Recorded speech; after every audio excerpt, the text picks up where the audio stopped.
Πω μωρό μου, σήμερα είναι η πιο δύσκολη μέρα στο γραφείο. Θα τα καταφέρεις, αγάπη μου. Έχω ραντεβού με το Χατζηθωμάρε. Πρέπει να έχω ενέργεια, μην κάνω κανένα λάθος. Σου έχω πάρει εκεί τα πάντα συμπληρώματα για να σου αυτόσω την ενέργειά σου. Πήγαινε. Τα πήρες. Όλα. Πήγαινε πάρτα, κατάπιετα. Σου έχω πάρει ένα σύμπλεγμα πολυβιταμινών με ίχνοστοιχεία. Βιταμίνη C που ανεβάζει. Σου έχω πάρει ginseng που αυτό. Σου έχω πάρει τις βιταμίνες που παίρνει ο Παπαδόπουλος και αυτές που παίρνει ο Ευαγγελάτος. Όλα πάρτα. Σε τούρμπο θα σε κάνω, αγάπη μου. Μωρό μου δεν είναι πολλά αυτά που Όχι, πήρα. αγάπη μου, δεν είναι πολλά. Σίγουρη είσαι. Όχι, λέμε. Τι έχει πάθει, βρε αγάπη μου, τι σου συμβαίνει τώρα? Δεν αισθάνομαι καλά, Δημητρά. Δηλαδή τι νιώθεις αυτή τη στιγμή? Δεν ξέρω.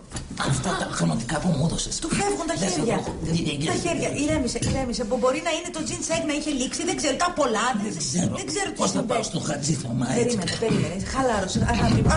Του φεύγουν και τα πόδια. Λοιπόν, θα κάνω. Το βρήκα. Ήσυχα. Θα τα καταφέρουμε. Λοιπόν, περίμενε. Σαν τον εξορκιστή. Λοιπόν, έλα εδώ.